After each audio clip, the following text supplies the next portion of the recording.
All right, looks like it's recording.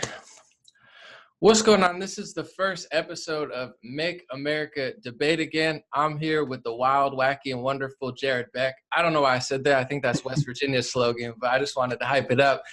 Jared Beck is a really great guy. I follow him on Twitter. I've been supporting him since the DNC fraud lawsuit that wasn't getting a lot of coverage and support. So I really appreciate him, especially on the progressive side. I'll let you label yourself because I think you're really better than that. And that's why I like you, is you're always going against everybody on the left and the right, and you have a very unique perspective, which is important. But my favorite thing is that you're somebody on that progressive side that actually did something.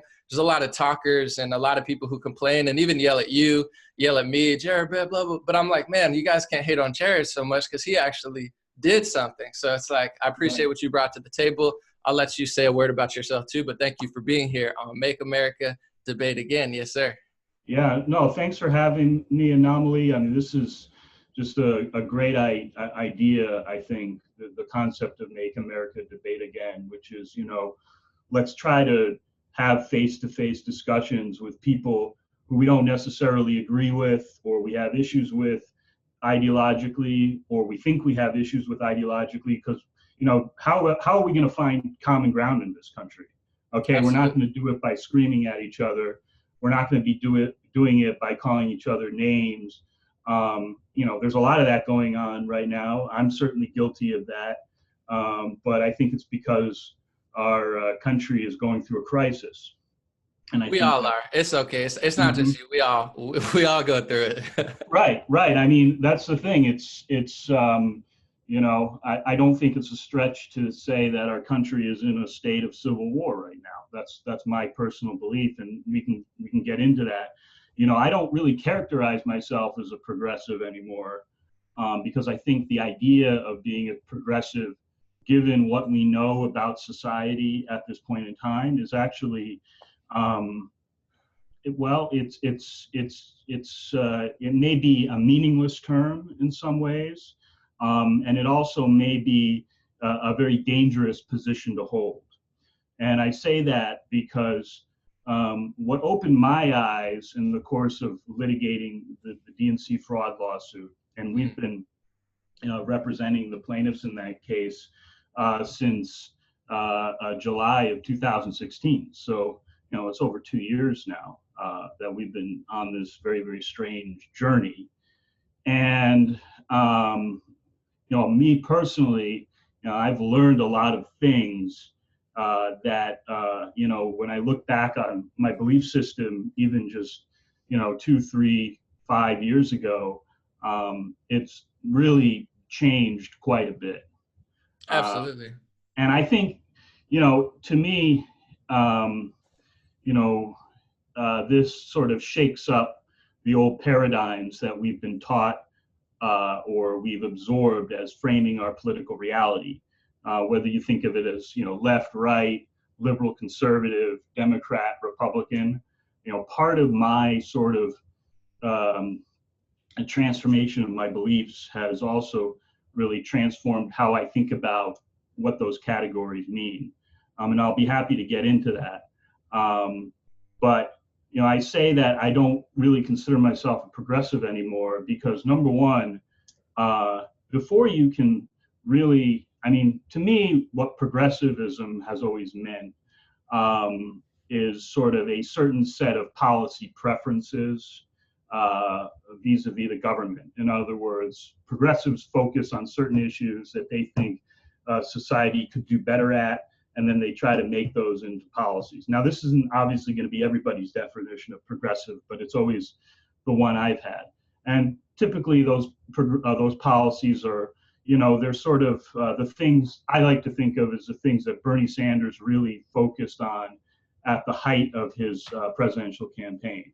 In other words, an attitude towards healthcare, wanting, some type of universal coverage, an attitude towards income inequality, in other words, pushing on minimum wage issues, and also a certain attitude towards educational debt, hence the idea of making college tuition free in some circumstances. So, I think of those as a bundle of progressive issues, but I really stopped, it seems to me that, given the state of extraordinary corruption in our society and in our government, which is, I think, would have been for me unfathomable, even 2, 3, 4 years ago to understand the scope of it. It just seems to me that the last thing we should be doing is expanding the government's role and giving it more power. Absolutely. And that's not because I think those policies are bad policies, but it's just not the time. Well, especially now. How can we trust this government, which has betrayed us in so many ways, to, what, are we going to just give it a pile of money and hand over control of healthcare to this extraordinarily corrupt institution? I mean, it just doesn't make sense to me. I love that you're saying that, because we kind of went down the same path. We had these idealistic views, supported Bernie Sanders. I think I really wanted the mainstream media, all of these lies, the politicians on both sides to go down. So I supported Bernie, and you very famously did the DNC fraud lawsuit because, like millions of us, when you saw how much he was getting cheated and exploited and lied about, you felt like you had to do something. And same with me. That's why I supported you throughout that. And now that we've got to this point, we kind of laugh at that a year ago because it's just become unfathomably clear. We can agree on that we just can't give the federal government more of our tax money, control of the health industry, although the health industry is already a sham. Anything towards the federal government at this point is dangerous. And I think that's why progressives are very mad at me and you. But I think that, that's something that they really have to, it sounds good and it feels good and it sounds good on paper, but it literally, when you take away all the wording and the empty phrases and spoke stuff, it is just giving power to the federal government. And until we clean it up, it's not possible. On that, since we do agree on a lot, I think we're very similar in that way. We'll get into what we don't agree on, because I think you were talking about how the right, is no different, and it's still kind of the deep state, two wings of the same bird. I don't know if it was the Kavanaugh situation or another, but that's kind of, I think you're more in the center, maybe fighting at both sides. And I feel where you're coming from, but I guess I'm shifting more right, and I'm voting all Republican because my thought process is, the Democratic Party is just corrupt beyond belief. The Republican Party is Trump, I feel like, is changing that. Maybe you think otherwise. And I just think that socially, the left is just out of control. Not only do they want big government, but then they want, I've never been like super pro police. I'm not a conservative, like, oh, I love police, they're the greatest. I know that they're corrupt, but I don't really want to abolish ICE when they're, dealing with human trafficking and other stuff. I'm not trying to not have border security. And, I feel that the left, in my perspective, is just so much more dangerous than the right. And I guess that's where maybe we disagree, or that's what came up to spark this kind of conversation. No, I think that's a great way of segueing this discussion, because I think it's an important discussion. I think the problem, I don't know if it's a problem, I don't even know if it's a difference, but I think maybe what we're talking about here is, the fact that we have a clear, we all agree that there's a clear dysfunction going on in our government. And I think we both agree that the Democratic Party is corrupt beyond repair. Personally, outside, the scope of my responsibilities as lawyer in that case for the plaintiffs, and my responsibilities are to litigate my clients' claims as best as possible in the court system and get them the best relief possible. But right now we're on appeal in the 11th Circuit, and we'll be having oral argument in a couple months in that case. But outside of that, legal role that I play, personally, and this isn't so much a legal question as a political question, I do think that the Democratic Party has ceased having a reason to justify its existence. I think it's reached a level of moral corruption, moral bankruptcy. I mean, it's kind of approaching financial bankruptcy as we speak. I mean, they're not doing well at all in the fundraising realm. But, just from a moral perspective, I think that I don't think that organization has a reason or frankly a right to exist anymore. I think in the free market of companies, if a company sells its customers a fraudulent product, okay, and people don't want to buy it anymore, well, what happens? That company goes out of business. It stops making profits. It stops existing in the marketplace, and it files for bankruptcy. Now, in the political system, we don't really have a free market. What we have are two parties that have a duopoly and basically total control over the electoral system. So that's why we have so much difficulty with third parties in this country and third parties ever gaining traction. It's because the two parties, the Democrats and Republicans, they make all the rules, they run the elections, and they basically have legislated third parties out of existence. Okay, so that's really not an option. Okay, those aren't serious political parties in our system. It doesn't help that the Green Party and the Green Party kind of lost me like the progressive movement, just with just goofiness and too much pandering, not enough common sense. Well, the Libertarian Party has pretty goofy leadership and goofy social media. I personally, I agree with all you're saying, but I think it is a great time for a third party to exist. I just think the ones we have kind of suck. If one could capture some authenticity and some common sense, I think they could do a real showing. It's just the Green Party and the Libertarian Party, they're just goofy to me. Well, that's a couple things to say on that. One is that the reason that we don't have any real serious parties, and I agree with you, they're both goofy. They just have an air of unseriousness about them. But part of the problem is that they have to invest so much in the process of even gaining ballot access in one state, and it's a multi-year process that's hard. It's too much of a handicap to have anybody really put serious effort into it, because it's not a good investment. I mean, third parties are not a good investment in this country.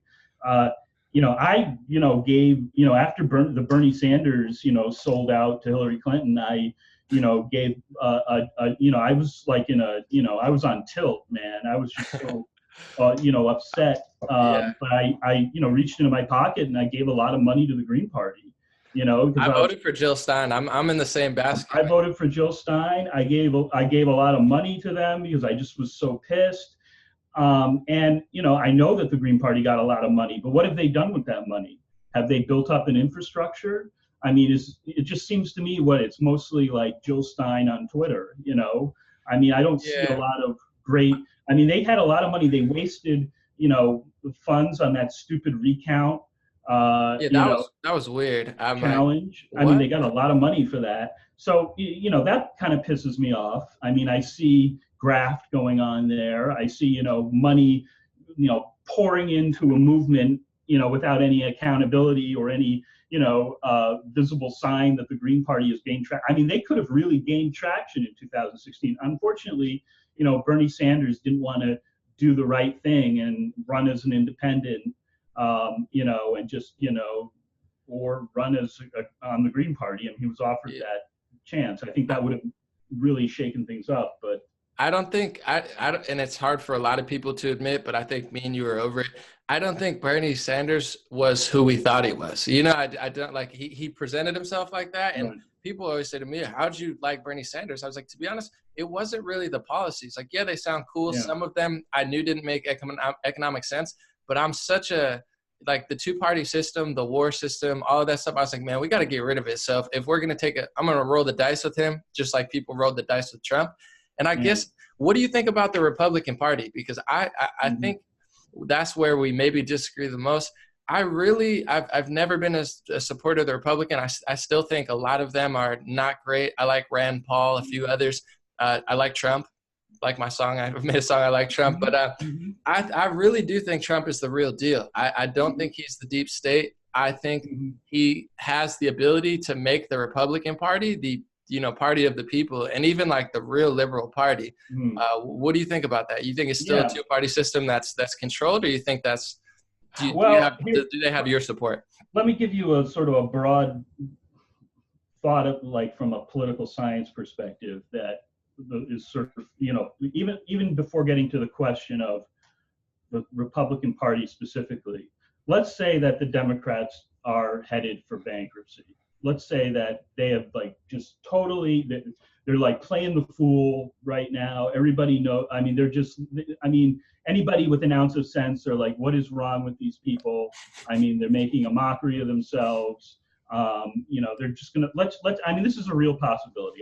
I think that it's very possible that the Democratic Party might, go out of existence as a major political party in this country. So the first observation is that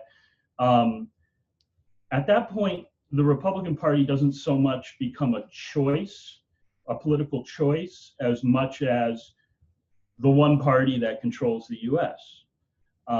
Because it's not like the Democrats are going to be replaced by another major political party. They're going to go out of existence, and we'll shift to a one-party system.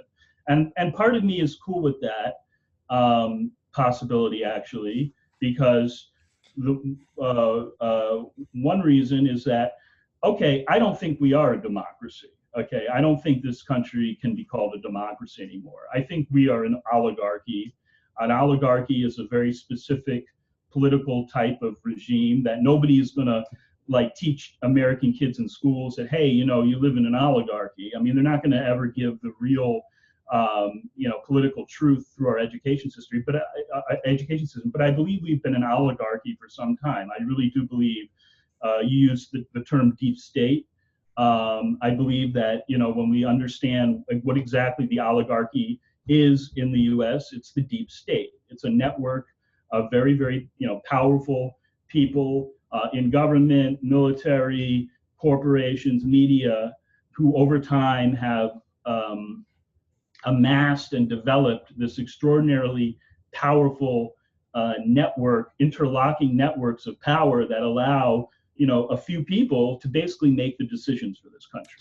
Do you think Trump is fighting the deep state? Because I think that's where we might. I think that's an interesting question, because and that may be the key political question for our time.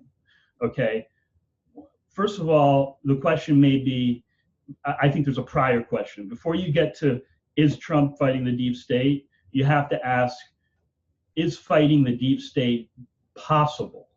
Would it be possible for somebody to get to the presidency in an oligarchy that's controlled by the deep state unless that person were in some way controlled or was dealing in some sort of arm's length with the deep state? I don't know the answer to that question. All I can talk about on this issue, because I think we're sort of in uncharted territory as far as political theory goes, because nobody has really thought about, not that many people have thought about American politics in this way up until now. And now you're suddenly starting to see, like, the deep state, it came out of nowhere as a term, right? I mean, nobody was talking about the deep state before, like, maybe a year or two ago. Okay? They used to say, I would say Illuminati, was a big, like, in that. And it's funny because it seemed so like YouTube conspiracy theory, and Alex Jones is saying it. And then as, like, we got to the Bernie era, I think a lot of you, me, you, and others, we saw exactly who was who. And we were like, holy shark. I'm trying not to curse, even though I don't think I care. It's like, wow, it's really real. And I know I can see which newspapers this is, which politicians. And I think that's because I see you on Twitter a lot. And I really like following you because you're always calling everyone out, and you're always, even if I don't agree, you're breaking the echo chamber, and you're pointing out things that need to be pointed out. But I truly believe, on that note, it seems like John McCain, George Bush, Obama's, Clinton's, seems like everyone's against Trump, where I do agree. Right. And I think that's where you were saying there's no difference from the right or the left, or I'm paraphrasing. I don't want to quote you on that. But I was like, can you not see the difference between the right and the left? Because yes, there's elements of it. Trump definitely has to be playing chess. And this is my big beef with progressive and Green Party people now, which I've always considered you a league above, because you are. That's why they're always mad at you, because you're just like one step ahead of them. But it's not going to be, they want world peace, you know what I'm saying, lower military budget. Sounds great, but it's just not going to happen. China, Russia, Right. technology, you know, AI. We're in Yeah. for some weird times, but it's like, No, those people are, I'm sorry to interrupt you, but no, you're good. progressives are, you know, notoriously bad at foreign policy, and they really don't understand geopolitical issues very well. I mean, Too I will naive. tell you that. I mean, and, you know, as far as, you know, understanding the deep state, no progressive understand. I mean, very few. I mean, they don't get even like the classic people like Noam Chomsky and Ralph Nader. I mean, you Yeah. know, I Even would call Cornel them, West. They're kind of yeah, getting goofy too, right? It's like, right. they're not even. These are like the grandfathers of the progressive movement, right? Absolutely. If there still is one in this country or what's left of it, but you know, they've never actually been able to describe like American power and exactly how the power structure works in this country, because I think they're very naive at some point. They Absolutely. don't understand the geopolitical ramifications. They don't understand that the U.S., you know, um, they don't understand how the U.S. economy is tied to how the U.S. controls petroleum and petrodollars. Okay, that's how we keep this economy afloat. Is that we force other countries to buy our oil in dollars. I mean, that's like the number. If you bust that system, everything's going to like deflate. It's going to be like the most spectacular economic crash of all time. Mm. And that is, you know, why our military does the things it does. Okay. Now, you know, once you understand that problem, yeah, I mean, it's a little bit depressing because, you know, basically some type of massive cataclysmic, you know, reconfiguring of the world order is definitely in the process of happening, because not everybody likes the petrodollar system, namely China and Russia, and that's a problem. Do you like Trump or do you support Trump? Because I feel like you're not a full blown hater for sure. Like Oh, I don't, definitely not. you know, I know not you're way, but do you support him, and do you think the right wing is better than the left wing, or do you think it's the same? Here's my take on Trump. I think he has been a master at one specific thing that has been very, very important, which is the use of the bully pulpit. And probably nobody has done more to draw attention to um, the serious problems with the media in this country, which presents, you know, basically controls the population through one false narrative after another, rather than providing Americans with the truth of their surroundings. I mean, in basic terms. Okay, so we don't have people get very frustrated with the censorship and the, you know, just the obvious falsehoods of the media. Once you realize that the media is an instrument of the oligarchy, and it's used to control the people in the oligarchy, and it's not a democratic media, then it becomes very clear why that is. And Trump has done more than anyone to turn Americans against the media. And that may be the most important thing that's ever happened in my life as an American citizen. Yes, And more absolutely. important than anything that any other president has done. So Yes. in that respect, he may be the best president I've seen. Okay, so I'm Woo! willing to say that. Yes, Okay, on sir. the other hand, I'm not going to stop, you know, criticizing what I believe are the shortcomings of the Trump administration so far. Okay, because honestly, I think, you know, if this country is going to get itself back in a moral sense, I mean, it's going to take far more than Donald Trump to do it. Okay. What do you think his shortcomings are? Well, I think that he hasn't delivered on, you know, prosecuting Hillary Clinton. I mean, lock her up was a huge, you know, demand that his supporters made during his campaign, and he agreed. I mean, I said it I remember when I was watching the debates, and he said, he pointed at her and said, you know, you'd be in jail, okay, if Yeah, I'm president or something like that. absolutely. And I mean, I was, you know, look, I was not in the greatest mood, you know, watching these debates. I was watching with some relatives of mine who were like very pro Hillary Clinton, And Yeah. at this point, I'm like, we need someone to lock this woman up. You know, this is, I mean, seriously. So at that point, but I I feel, feel you. well, I voted for Jill Stein too, obviously.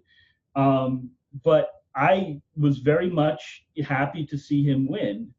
And I But he wanted, hasn't delivered. no, he hasn't delivered on that at all. Do you think he possibly could be doing it in the background? Because they have the Q people, then you have your, I know you've been a little outside, like I've been very hard on the Q people. no, I think and they've weirded me out too. I had an interview with Jordan State there because yeah, I'm like, you could do your thing, but then they started attacking Alex Jones when he got deplatformed, and I was like, you could critique Alex Jones, but they're saying he's a Mossad agent and that he's like lying, and I'm like, dude, Alex has been saying like a lot of the stuff Q's been saying for 15 years, so it was like a weird. They're always like getting mad at people who disagree with them, which weirds me out, but. I'm in the fence. I think possibly he could be doing that in the background, or maybe it's just impossible to do. I don't know.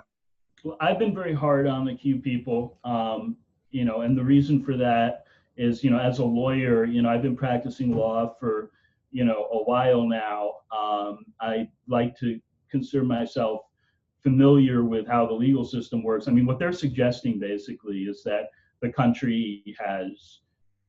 I mean, if you kind of summarize Q, maybe you have a different take on it, but my take is that what they want you to believe is that there's really been a military coup in the background of this country. Trump was basically installed by the coup leaders who are now calling the shots, and they don't want to.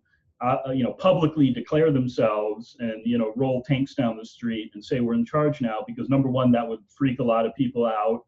Obviously, it would cause a lot of instability. So they're doing all this stuff in the background.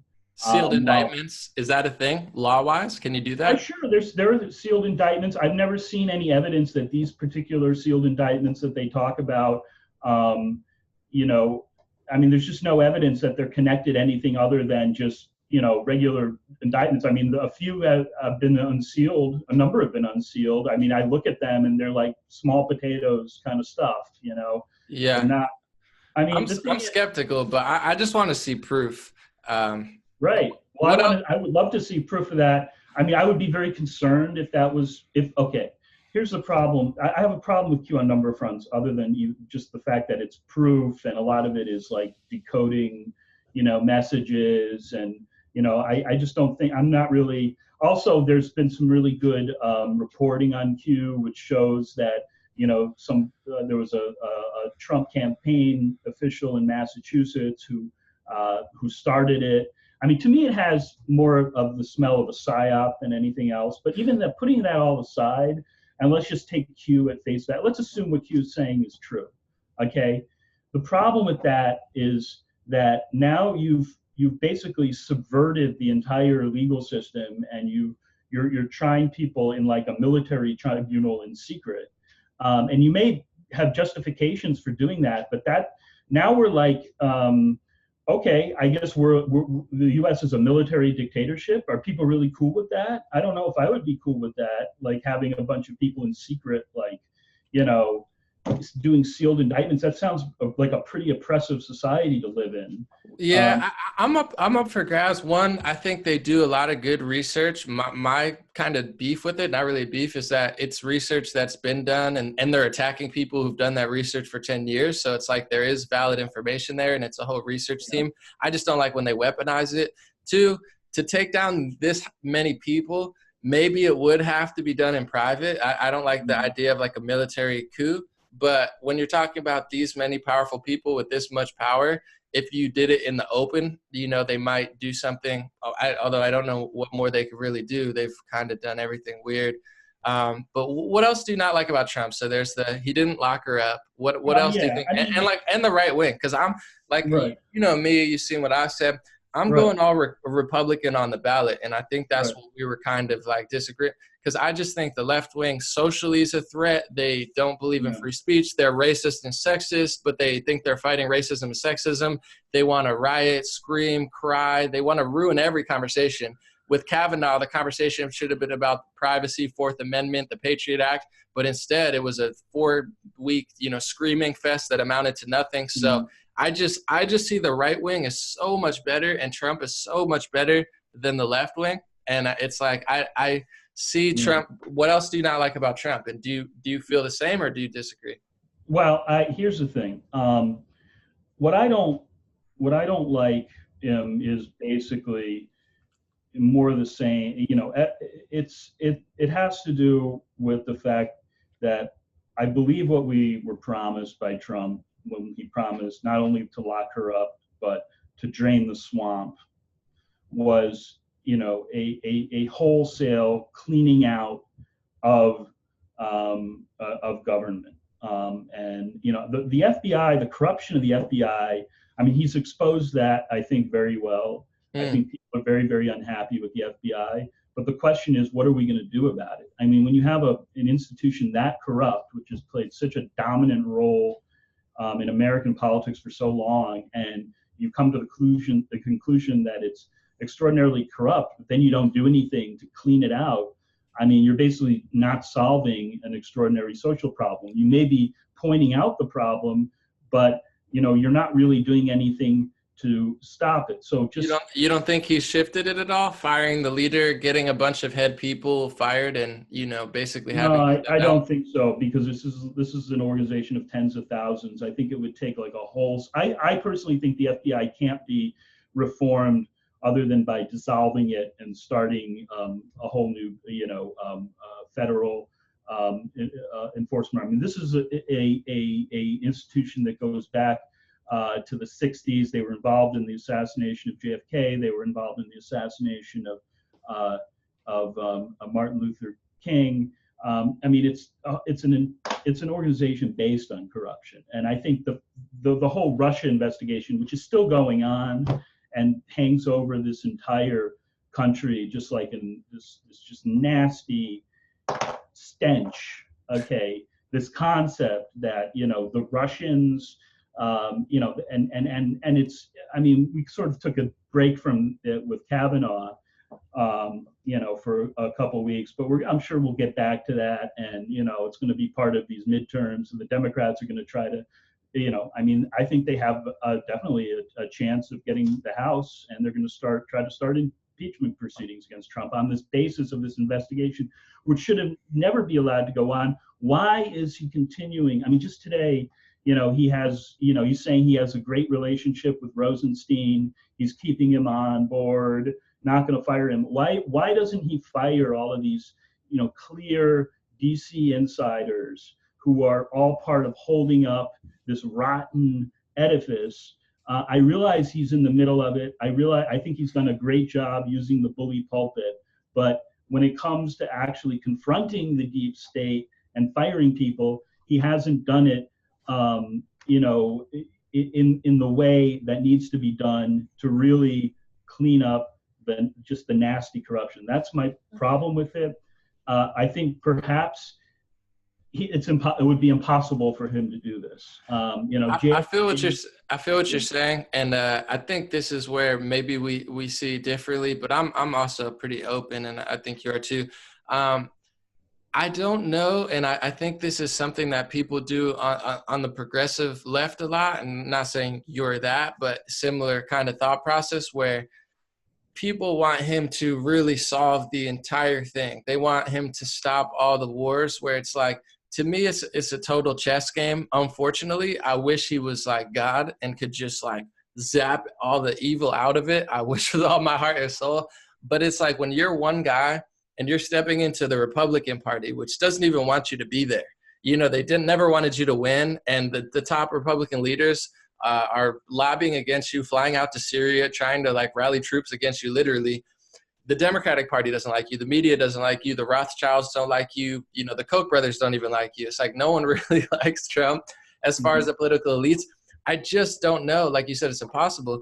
I don't know that how quickly this can all happen. And even with Rosenstein and stuff, it's easy to say he should fire them, and maybe so. But I just think you have to socially and also politically and even military-wise play chess on it a little bit, because if you just full on try to knock the board over, I don't know that it's ever even possible. And that's the thing. And even like with Syria and the military too, everyone says pull out. And, I think he did some good work in Syria. I think there's some questions still answered, but progressives a lot want him to pull out and just, it's okay. And Iran is so great because the U.S. is bad. And it's just not true. The U.S. has not been great. Israel's certainly not been great. Saudi Arabia's not been great.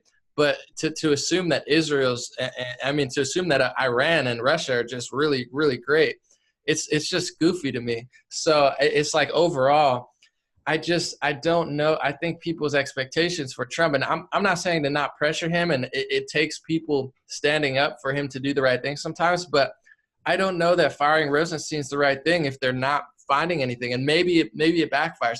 I think he has a big plan, and maybe I'm open to saying not, but I think people expect too much. Like if 2 years ago or 3 years ago, someone came to me and you and would have been like, there's a president who's not bought out. He's not taking money. He's literally, destroying the media. He fired the FBI and the CIA director. He, stopped funding rebels in Syria. I would be like, holy shit, like, damn, really? There's a president like that?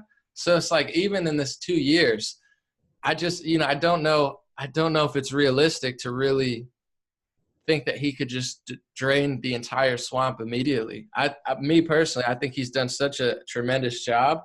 I'm willing to let him, negotiate and maneuver his way around and like keep people like Rosenstein around. Yeah, no, I there's very little I disagree with you there. I think people have I think people, I think you're putting your finger on something because,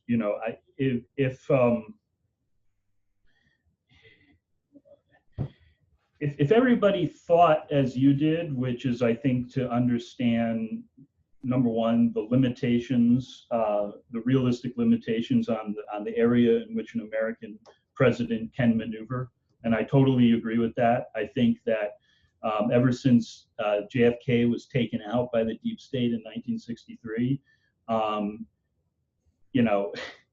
look, if you want the job of president and you seriously want to do good for people rather than just being the same old puppet, as you said, you really, every move has to be very careful and calculated.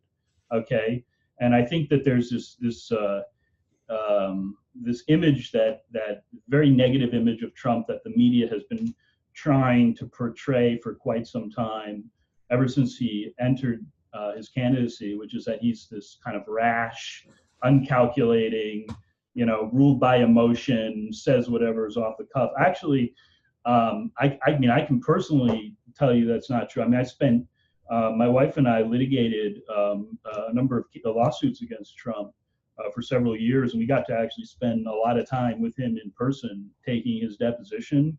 And when you are on the other side of someone in litigation, you really do get to know them psychologically. You see right in front of you how quick they are, how strategic they are, and this is probably the smartest guy we've had as president. Who can actually, in terms of the quickness of his mental acumen, I mean, that certainly I've seen in my lifetime. I mean, everybody else was just reading off of teleprompters, okay, for the most part, and they were total out and out puppets of the deep state. Okay, Trump is really, I think, the first one who creates a space between himself and the deep state by virtue of what he does from the bully pulpit, in terms of just attacking the media or anybody else that's coming after him. And that's something that no one has really done before in our lifetimes. Although in American history, Theodore Roosevelt was also very, very famous for using the bully pulpit. He also went after the media very aggressively. He actually sued the largest newspapers of his time for defamation. So there is actually precedent for Trump.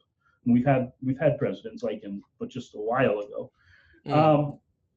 I guess my issue is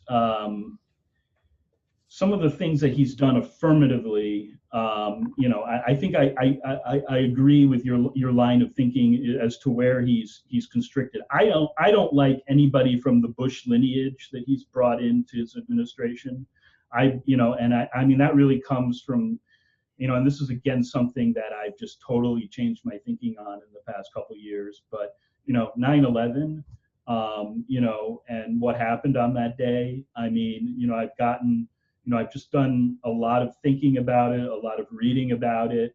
The whole Bernie Sanders experience changed my way of thinking about the government, our government, in just ways that I never would have conceived of. And so I guess, for me, I really just don't think anybody from the Bush years should have any place in his administration. Unfortunately, he's, appointed John Bolton. Now he's appointed Kavanaugh. I mean, I'm just not hipped on any from the Bush years. I think they are in the same crime family that the Clintons are in. Bush was in Dallas. George H.W. Bush was in Dallas on the day that JFK was shot. I mean, these are the people who really, if anyone needs to be excised from our government, it's people from those, I mean, I call them, mafia families, okay? I mean, that's how they've been operating for so long.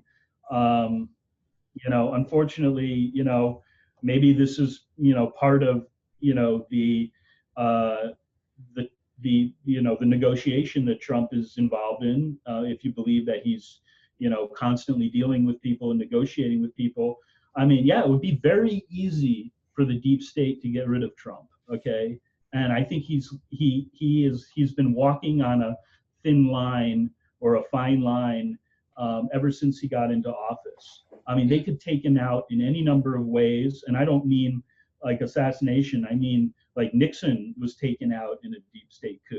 Okay. I think they're trying. I mean, they're trying pretty hard. Trying to, but if they want to turn the tide against him, I mean, these guys can. I mean, the deep state is still powerful enough, I think, to do it. I don't think Trump has any power vis-a-vis them, unless you believe, and this gets back to maybe what Q was talking about, unless you believe that there are elements of the military that are specifically protecting him.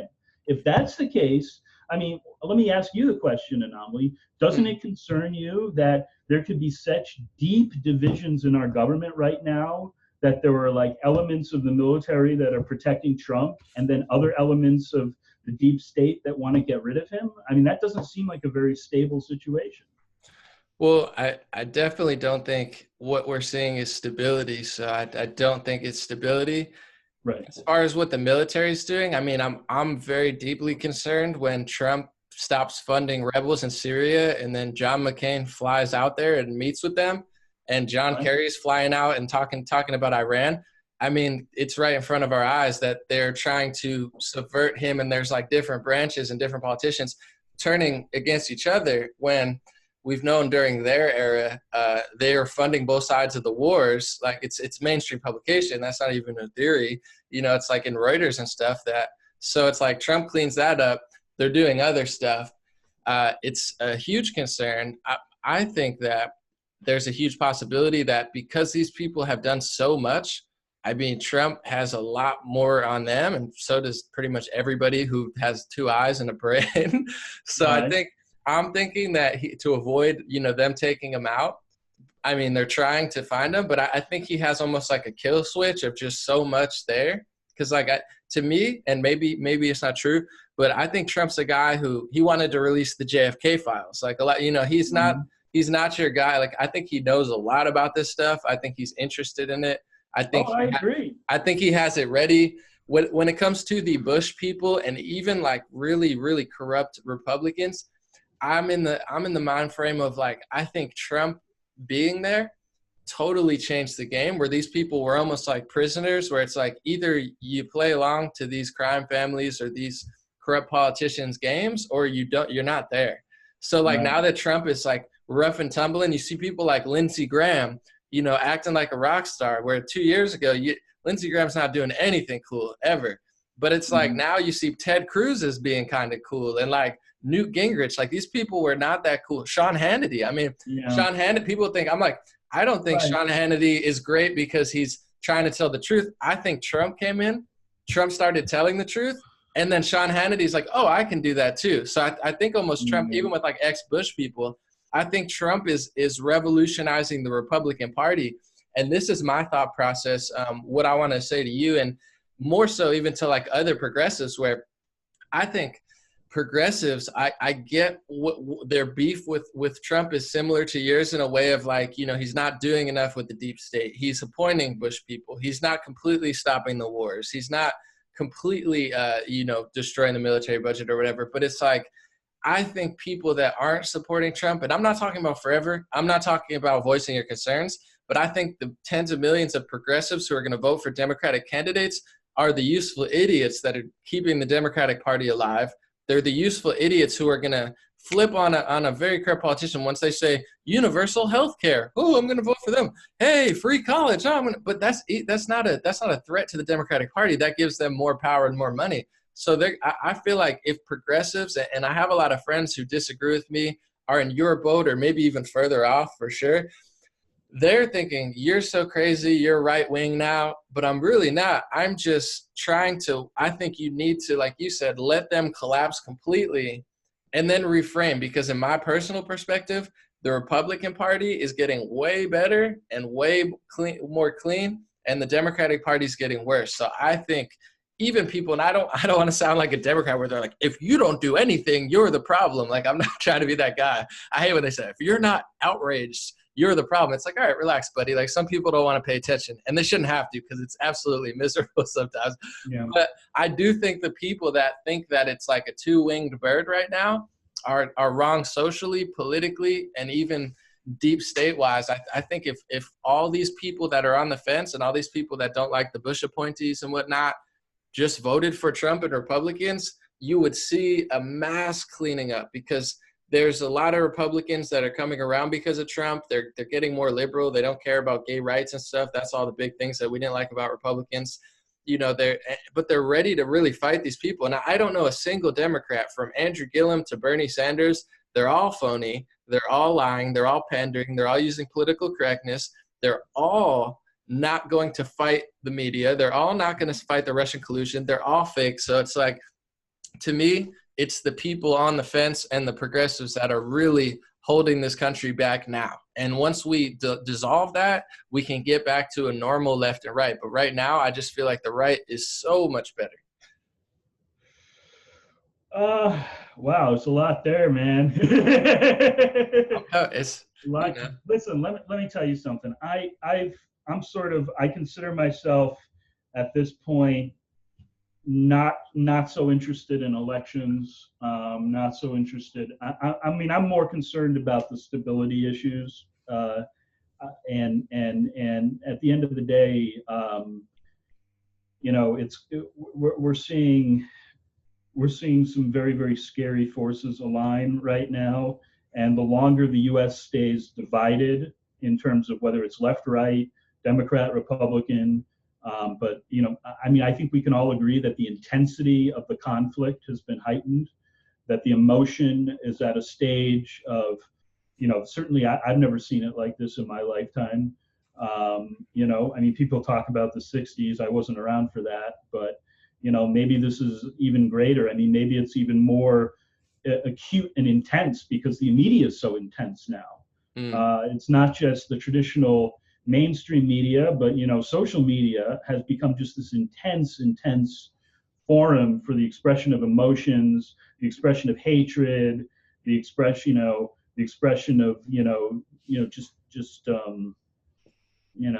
just contempt for one's fellow citizens that you're seeing. Absolutely. I think and I don't even know if it comes down to just left and right. I think what a lot of going on is that a lot of the most extreme people on both sides are, you know, like in any periods of conflict, they're being brought out into the public realm more so than anybody.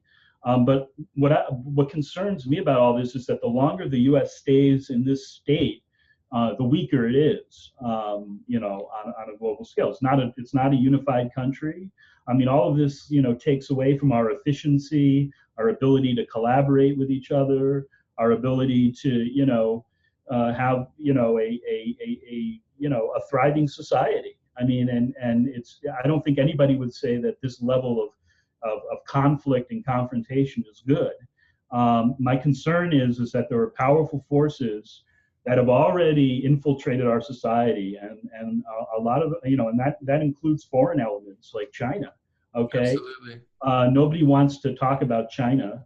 I mean, Trump has, engaged them in a trade war, but I think it goes beyond trade at this point. Okay. They're deep. They're deep in media. They're deep everywhere. Big time. Do you think the left wing is doing anything right? Because that's where I'm like, I feel you, left and right. There's bad people on both sides. There's emotions on both sides. Trust me, conservatives, because I have a way bigger audience of them, annoy me on a daily basis. I have mostly great people, like hundreds of thousands of great people, but everything I say, if I say one thing, they're always kind of sometimes low energy. So I feel you on that, but I don't know I can't, like, what's one thing that the left wing's doing right? No, the left wing is doing nothing right. No, and That's what I'm saying.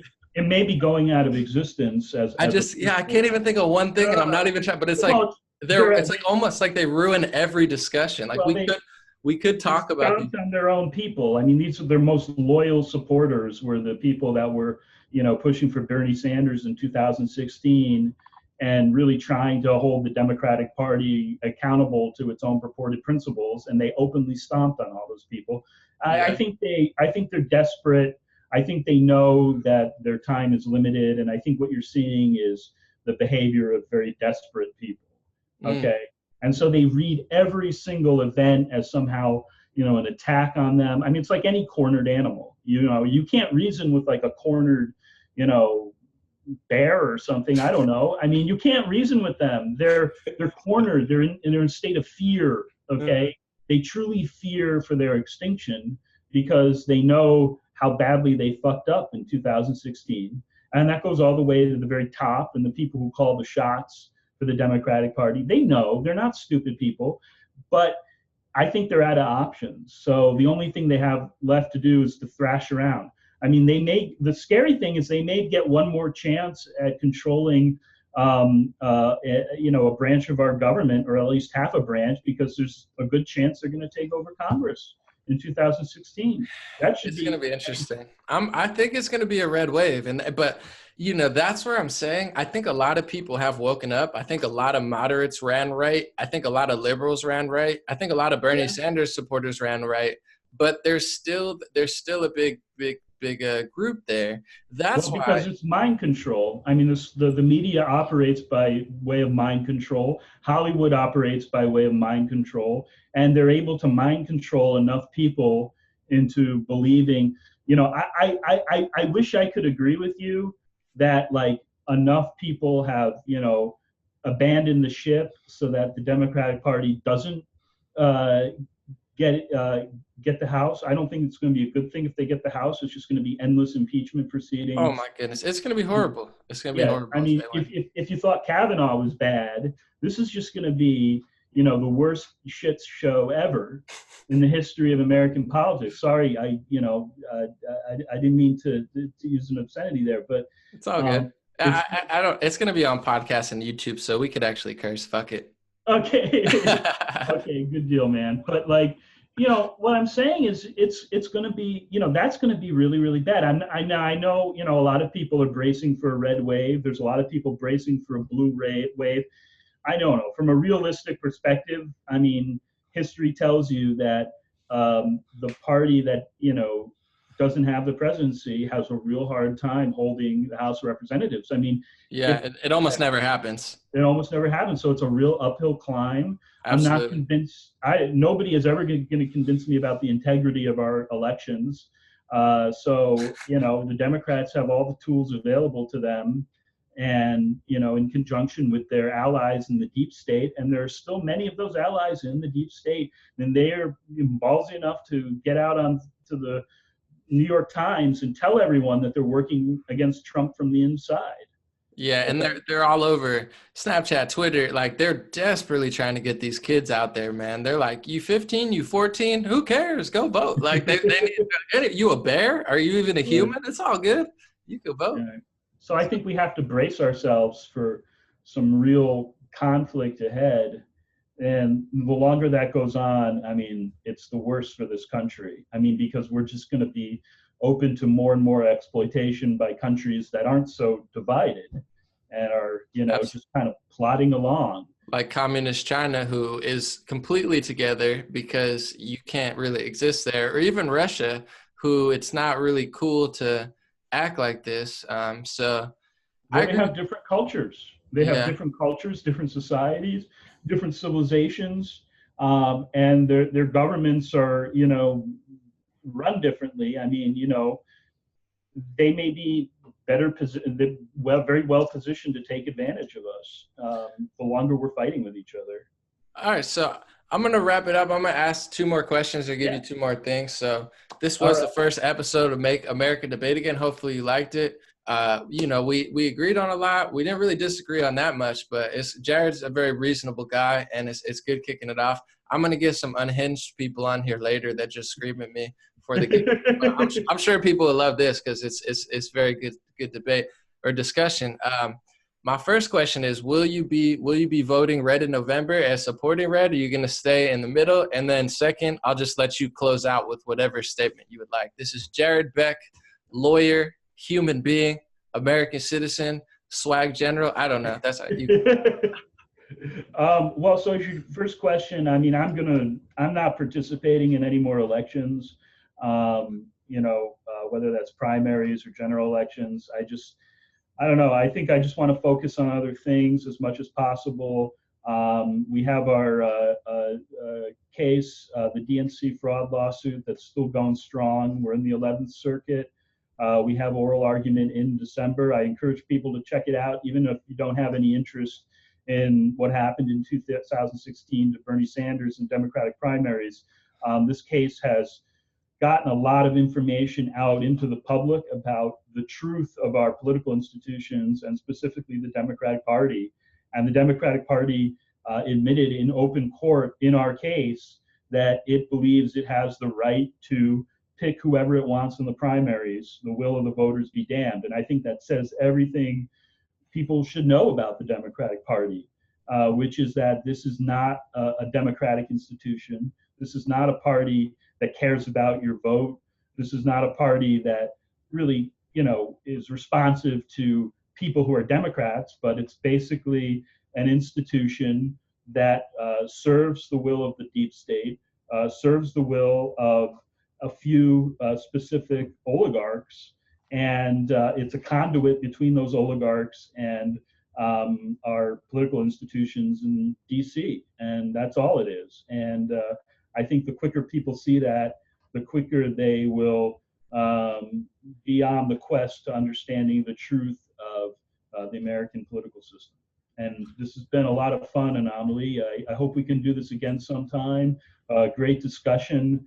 I think if people should, really not be afraid to have discussions with people that they may feel that they approach issues differently or have different points of view, because I think once you actually start talking, you realize that you actually agree more than you disagree.